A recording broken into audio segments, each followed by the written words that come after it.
Hola, bienvenidos a Clave Mundial. Hoy abordaremos las claves del conflicto árabe-israelí desde el punto de vista de los palestinos, al conmemorar su nuevo aniversario del Día de la Solidaridad del pueblo palestino fijado por Naciones Unidas para el 29 de noviembre. Lo haremos de la mano de Rubén Elías, miembro de la Comisión de Apoyo al Pueblo Palestino en Uruguay. Pero en Clave Mundial también repasaremos la Exposición Universal de Shanghái 2010, que cerró oficialmente el 31 de octubre con la presencia de decenas de países que mostraron sus productos, costumbres y culturas. ¿Qué dejó esta exposición? ¿Se cumplió con el objetivo de las 192 naciones que participaron? ¿Cómo le fue a Uruguay? Serán algunas de las cuestiones que responderá Roberto Villamil, director ejecutivo de Uruguay 21. Pero muchas otras cosas pasaron en la agenda internacional esta semana.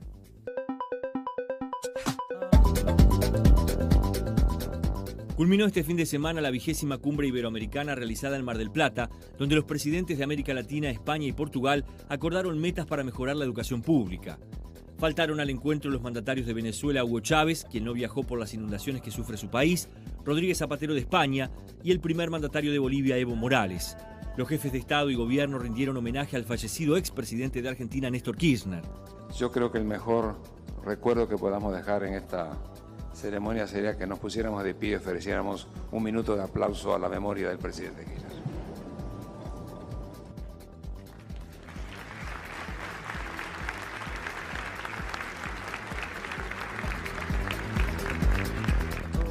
Importantes retrasos y cancelaciones en aeropuertos, trenes y rutas de Europa se registraron esta semana a causa del temporal de nieve. La peor parte se la llevó el Aeropuerto Internacional de Londres y el de Frankfurt, el de más tráfico del continente. En Polonia, 12 personas murieron congeladas. El gobierno venezolano extendió el decreto de emergencia fijado hace 10 días debido a las intensas lluvias que empezaron a principios del mes de noviembre y que están golpeando al país con más fuerza en los últimos días. Al menos 29 personas han muerto y otras 56.000 se han visto afectadas. Un gran incendio forestal en el norte de Israel dejó el jueves al menos 40 muertos, entre ellos jóvenes guardias carcelarios que quedaron atrapados en un autobús cuando se dirigían a ayudar en la evacuación de los prisioneros, según dijeron las autoridades. El sitio de internet Wikileaks fue protagonista esta semana por la difusión de filtraciones en internet de cientos de miles de documentos secretos de la diplomacia de los Estados Unidos. Países de todo el mundo se sintieron agraviados por la publicación de las informaciones manejadas por los funcionarios norteamericanos.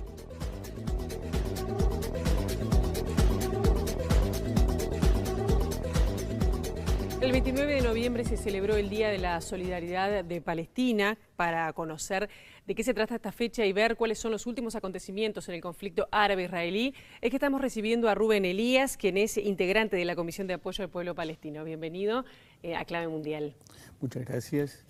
Bueno, vamos a comenzar. ¿Qué se celebra en qué se conmemora el 29, todos los 29 de noviembre desde 1977? Sí, y se conmemora, creo que es el término más justo, es en 1947, o sea, 30 años después se fijó la fecha, en 1947 es la fecha en que se resuelve la partición de Palestina. Eso indudablemente es parte del conflicto, una partición que responde a una negación del derecho del pueblo palestino. El pueblo palestino mayoritariamente ve que su patria es dividida en dos y que una minoría se apropia de más de la mitad de ella. Entonces se siente sumamente indignado frente a ese hecho, es decir, acá se impuso una partición, pero no fue consultada a la población. Si fuera consultada a la población, como se hace en muchos casos a nivel mundial, el resultado hubiera sido otro. Y entonces nos encontramos que hay, a partir de ese momento, todo un juego político para generar un Estado de Israel y expulsar a la mayoría de los palestinos.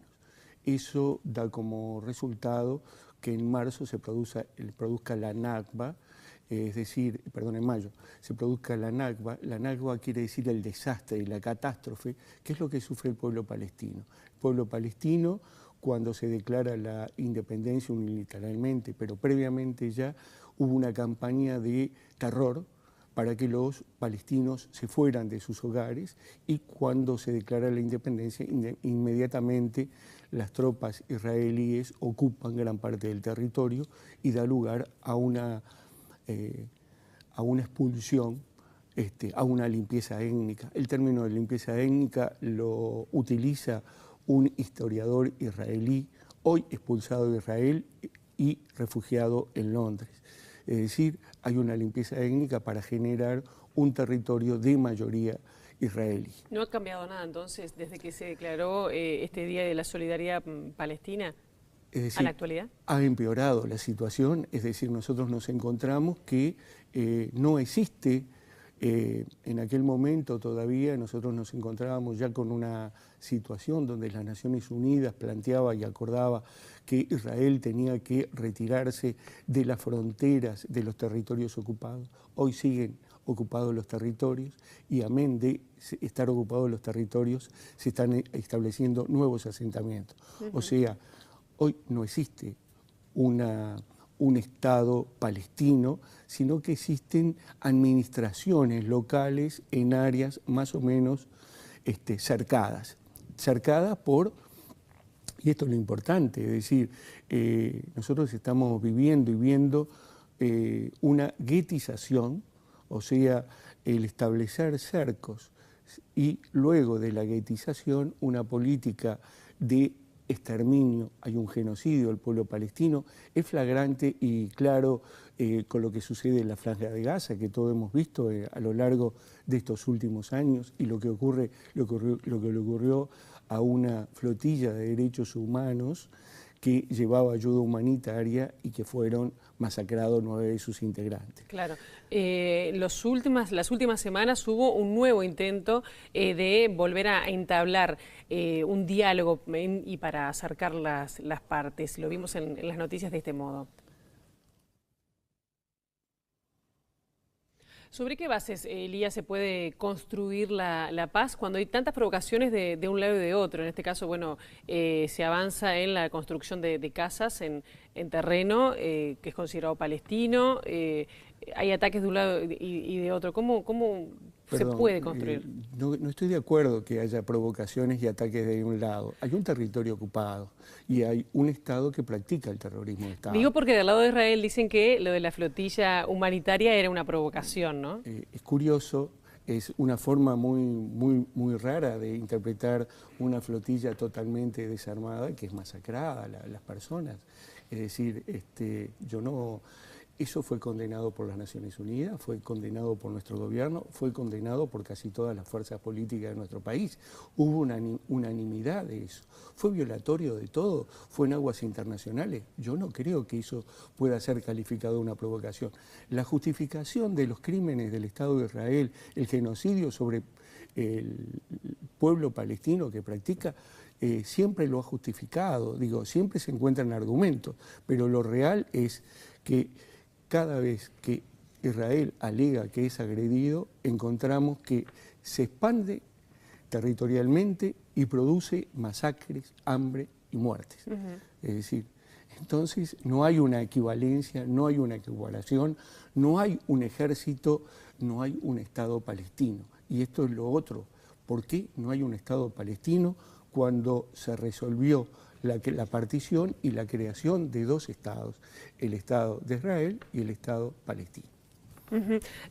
¿Y por dónde iría la creación de un Estado palestino y la paz definitiva o duradera entre estos dos pueblos? El gobierno uruguayo, los países de América Latina, tienen bien claro esa cosa, como la mayoría de los países del mundo, y lo han expresado. Hoy Palestina tiene relaciones con más de 100 países en el mundo, o sea que es absolutamente mayoritario.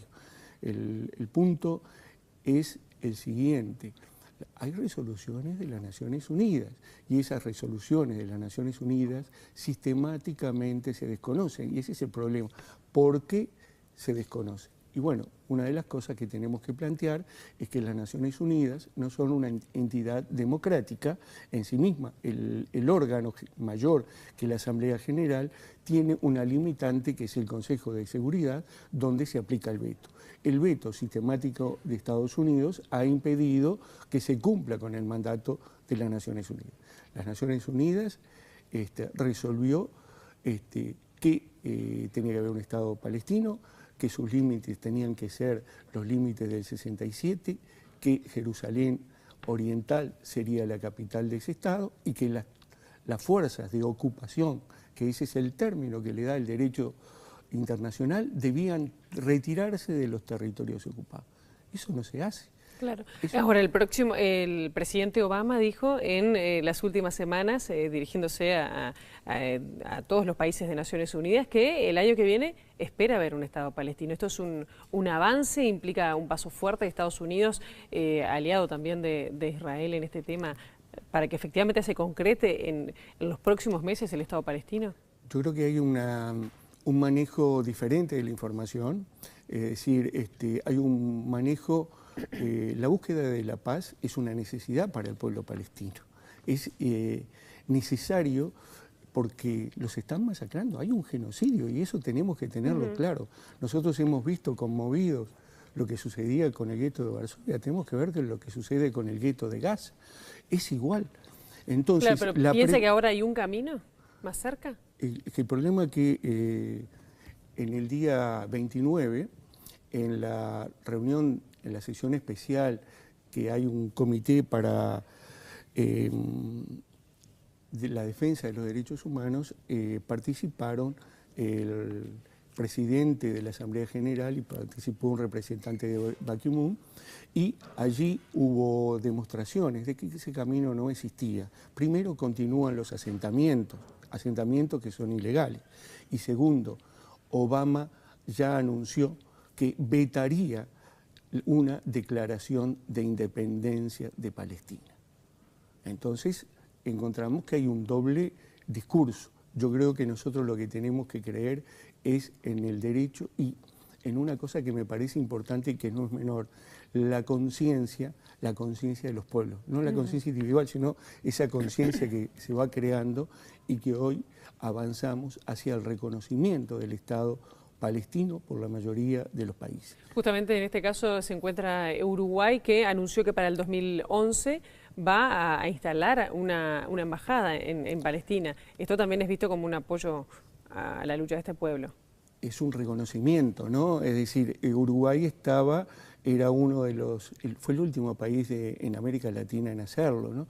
Es decir, acá en abril hubo un encuentro de los ministros, de los cancilleres de ambos países, de Palestina y de Uruguay, y se resolvió avanzar a un intercambio que se haría a nivel de embajadores. Bueno, en este momento se están dando los pasos necesarios con la característica de que los embajadores serían concurrentes, no residentes, o sea que se instalaría una oficina con el rango de intercambio de embajadores. Uruguay ya está dando los pasos necesarios para instalar su sede en Ramala, y bueno, y los palestinos hacen lo mismo con respecto a instalar su sede en Montevideo. Eso se espera que a partir del 1 de marzo sean designados los respectivos embajadores concurrentes. Elías, seguiremos de cerca todo lo que tiene que ver con este conflicto que ya lleva décadas, a ver si podemos ver el desenlace, ¿no? Y un final feliz para todos. Y creo que es importante que Uruguay se haya puesto en concordancia con lo que es el derecho internacional y el derecho humanitario internacional. Rubén Elías, muchísimas gracias por haber estado en Clave Mundial. No, muchas gracias. Y nosotros, muchas gracias. Y nosotros seguimos, no se vayan porque venimos con otros temas. Vamos a recibir a Roberto Villamil para que nos cuente cómo cerró esta exposición internacional de Shanghái. Ya venimos.